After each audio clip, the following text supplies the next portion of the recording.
Ya. Bismillahirrahmanirrahim. Assalamualaikum warahmatullahi wabarakatuh. Waalaikumsalam warahmatullahi wabarakatuh. Alhamdulillah hari ini kita bisa ketemu dalam beberapa menit karena Zoom ini durasinya hanya 1 jam. Tidak apa-apa, ini saya share screen untuk materinya. Ya, kita akan mereview kembali tentang naratif dan recount yang hampir sama. Ya, saya mulai.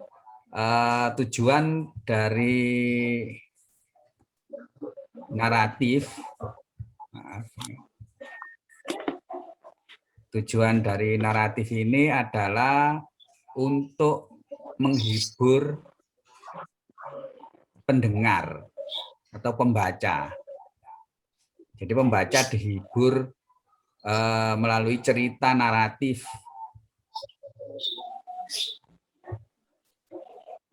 Nah, kemudian di sini naratif ini memiliki 4 generic structure. Jadi di teks itu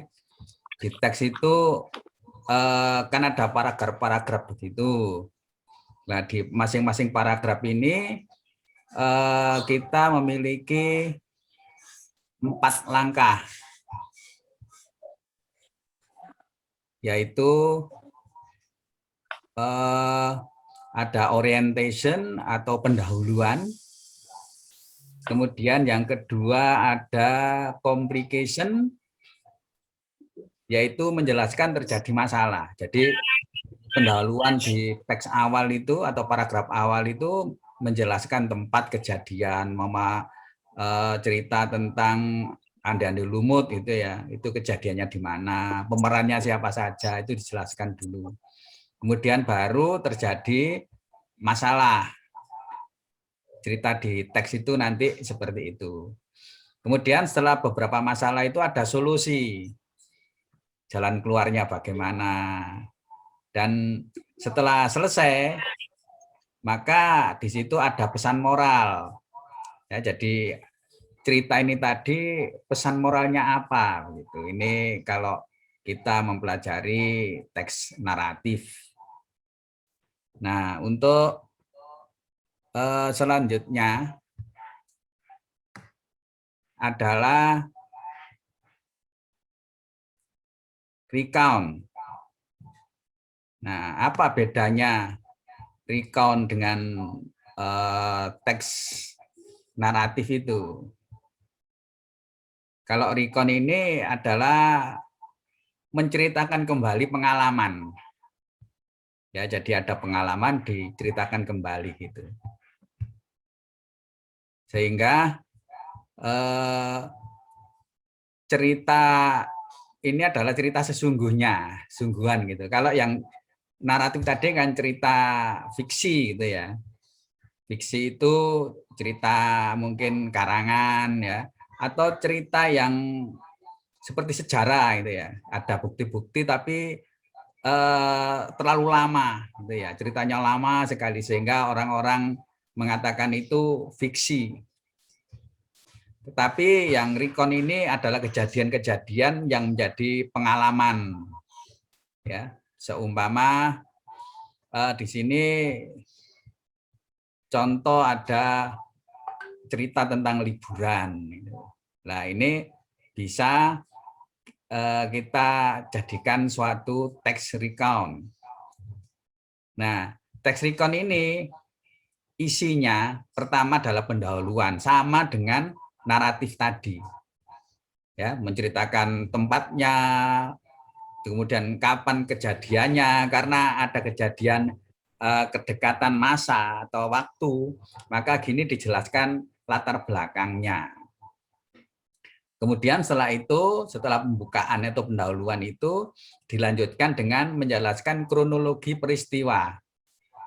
Ya, peristiwa kejadian-kejadian gitu, dan merangkum di paragraf terakhirnya adalah bagaimana kita merangkum dari cerita itu. Ya, jadi 2 teks ini hampir sama, Ya, kalau yang tadi ada pesan moral, kalau di sini tidak karena menceritakan tentang suatu peristiwa. Ayo mari kita lihat.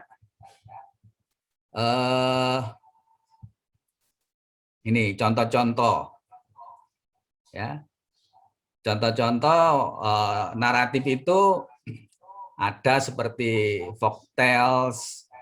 Ini adalah cerita-cerita ada di daerah-daerah tertentu itu seperti Andande Lumut, seperti lagi ada cerita-cerita yang seperti Malin Kundang gitu ya. Nah, itu bisa masuk di folktales. Kemudian ada fairy tale, itu adalah cerita tentang peri.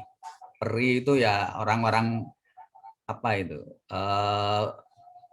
Seperti Snow White itu ada peri gitu ya, ada peri.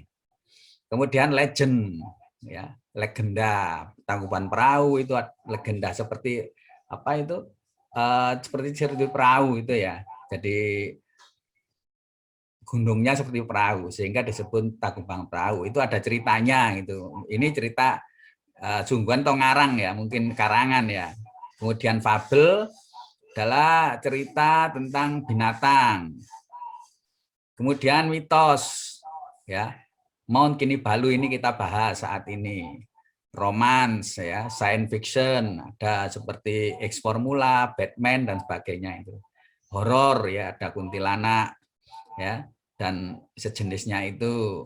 Adventure story adalah cerita perjalanan seseorang ya seperti Alibaba ya, histori sejarah Diponegoro. Slice life, potongan-potongan kehidupan seperti ceritanya Shinchan yang sekarang baru-baru itu ya. Kemudian anekdot yaitu cerita-cerita lucu. Nah, sekarang kita masuk ke membacanya ya. Kita lihat di sini Mount Kinabalu yaitu Gunung Kinabalu. Long ago on the top of Mount Kinabalu in Borneo, jadi di Kalimantan Borneo, there live a dragon. Hiduplah seekor dragon. Apa dragon itu? Ular naga itu ya. He own a large and beautiful boar. The people believe that the control the weather with it. Jadi yang mengontrol cuaca di situ adalah dragon ya. Kalau dulu orang percaya ya, kalau sekarang kan tidak percaya ya. The Emperor of China Hodesen wanted to pour. Nah, ini ada kaisar Cina itu mendengarkan itu dan kepingin memiliki batu permata itu. He sent his sons, dia mengirim dua anaknya sebagai apa itu, anak raja itu ya. Namanya Wiping and Wisan to Borneo. To steal it, untuk mencuri. Ya, the princess together with the hundred of soldier. Kemudian dengan diikuti ratusan apa ini? Ratusan tentara. Set sail for Borneo to 20 sailing junk ya. Ini cerita di paragraf pertama adalah orientasi. Jadi kalau mama di soal, kita mengerjakan soal, pertanyaannya itu mengenai orientasi ya lihat aja di paragraf awal. Ya, kalau mengerjakan soal-soal pilihan ganda itu ya.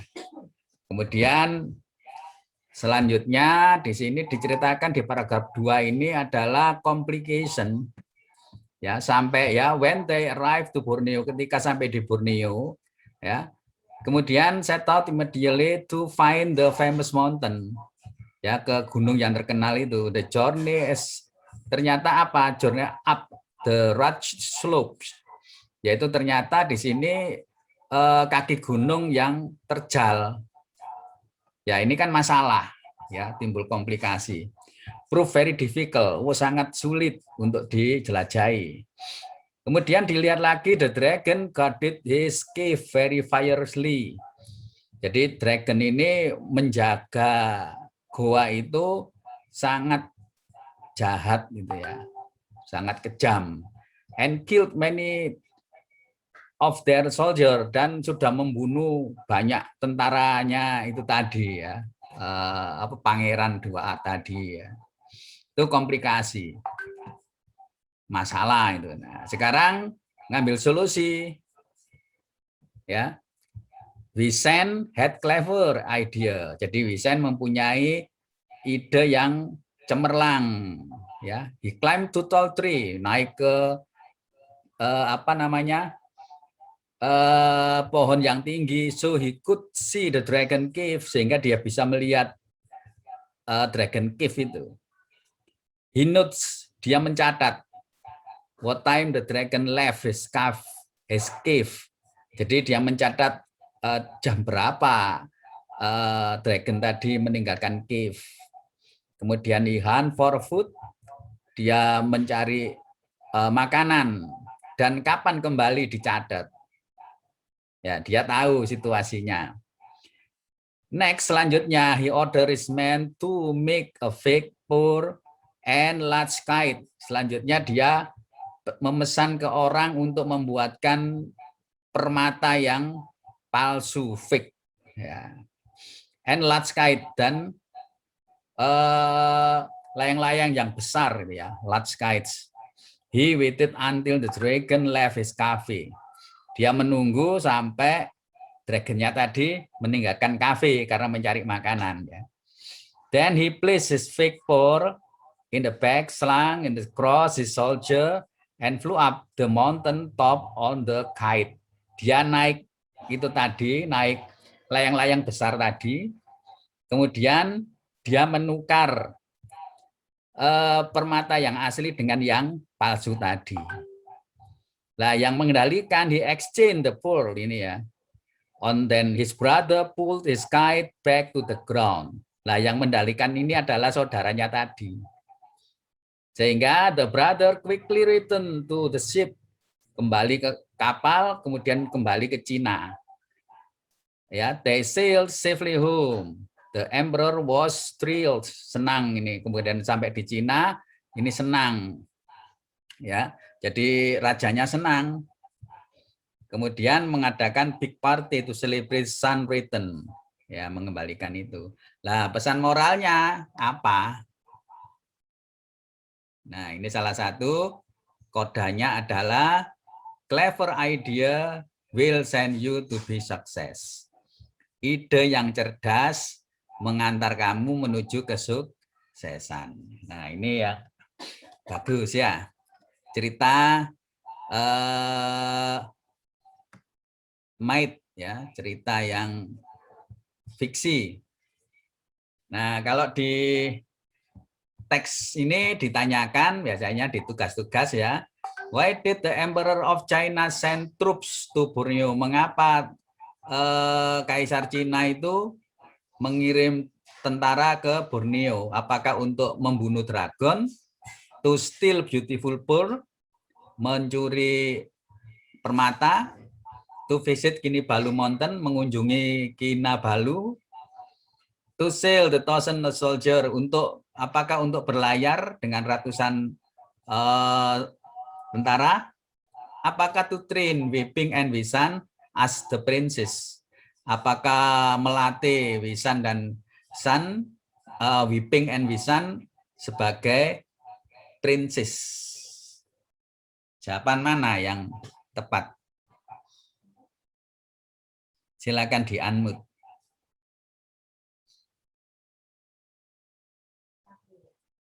Ya. Di yang ada mic-nya itu dibuka, enggak apa-apa.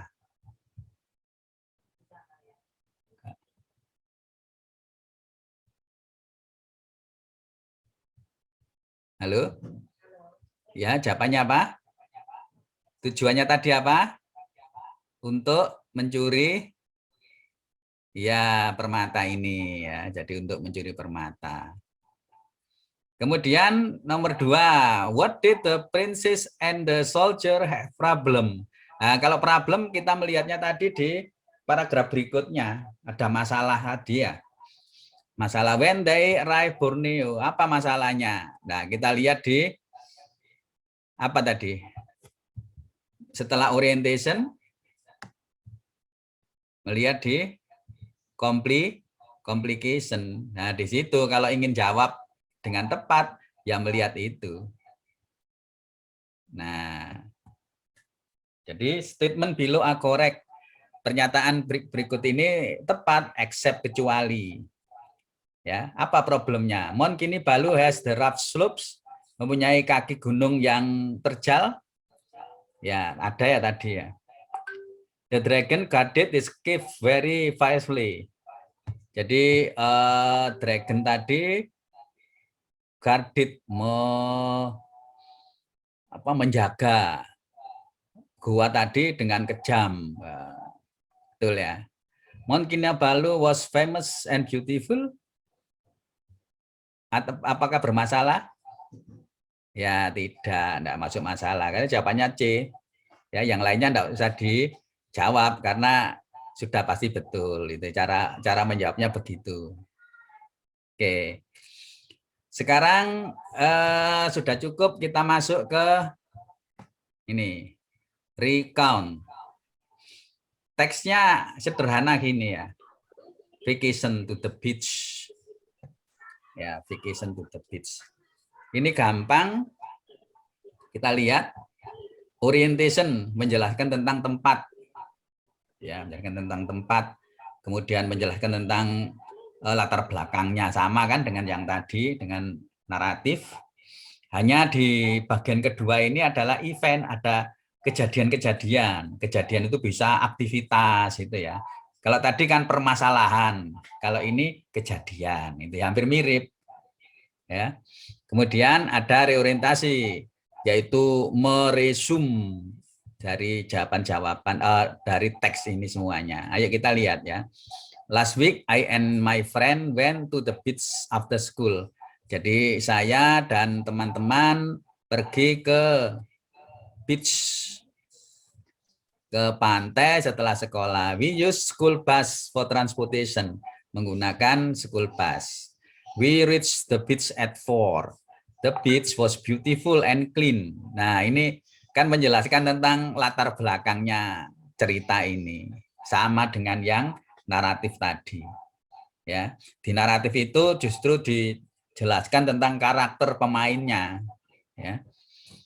Kemudian ada kejadian-kejadian atau aktivitas. Kalau tadi komplikasi ya, ada masalah. Kalau ini ada kejadian-kejadian atau aktivitas.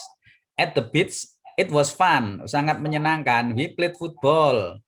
Ya, kita bermain sepak bola in the coastline, di pinggir pantai. After that, kita selanjutnya setelah itu we built a castle from sand.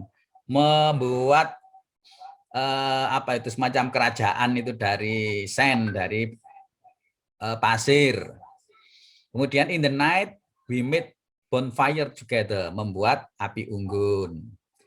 We roasted fishes, kita memanggang apa ini fish ikan, and squid itu cumi-cumi ya. Kalau octopus itu yang besar itu ya. Then we ate them, kemudian kita makan mereka. Mereka adalah fishes and squids. In the midnight, ya pada tengah malamnya, it was time to share our scary stories, menceritakan tentang cerita-cerita yang scary, ya one by one, satu persatu. Ini kejadian-kejadian. Nah, kemudian akhirnya at the morning we went home. Kita pergi pulang. It was a moment that I never forget. Ini adalah momen kejadian yang tidak pernah saya lupakan. Sehingga di situ unforgettable ya. Oke. Selanjutnya kita mau coba untuk menjawab answer the question sini ya.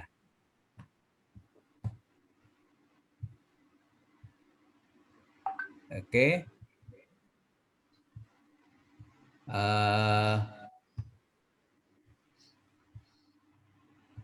Sorry.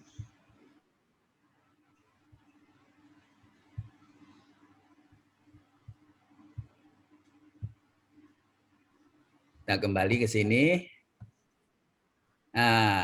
Answer the question based above text. The statement below refer to we in the first paragraph. Di paragraf pertama ada kata we itu apa? Nah ini paragraf pertama. We reach the beach at 4 p.m. Kita sampai di pantai jam 4. Siapa kita ini? Ya. Semuanya ini benar kecuali mana yang kurang tepat? Ayo kita lihat.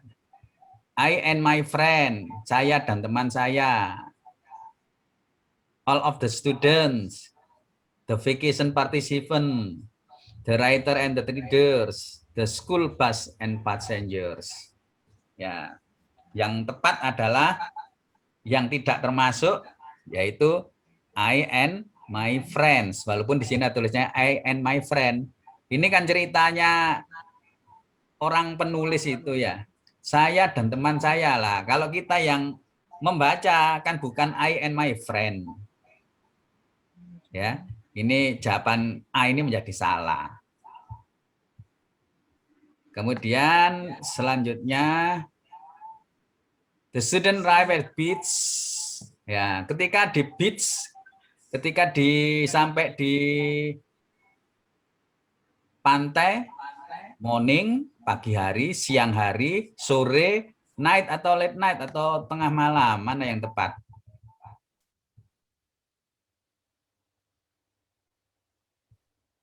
At 4 p.m. 4 p.m. jam 4 sore, berarti jawabannya adalah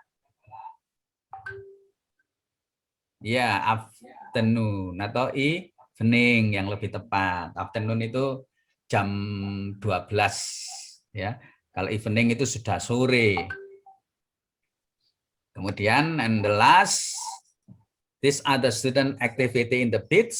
Ya, ini adalah aktivitas di beach. Mana saja yang bukan termasuk aktivitasnya? Played football in the coastline, ada tadi. Share scary stories one by one, ada.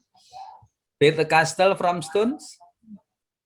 No, ya karena di sini stone, kalau tadi kan sand ya. Jadi jawaban C ini yang tidak tepat. Oke, itu saja yang bisa kita share untuk sore hari ini ya. Mudah-mudahan bermanfaat. Terima kasih atas kehadirannya teman-teman sekalian. Kurang lebihnya mohon maaf. Wabillahi taufiq wal hidayah. Assalamualaikum warahmatullahi wabarakatuh. Waalaikumsalam warahmatullahi wabarakatuh.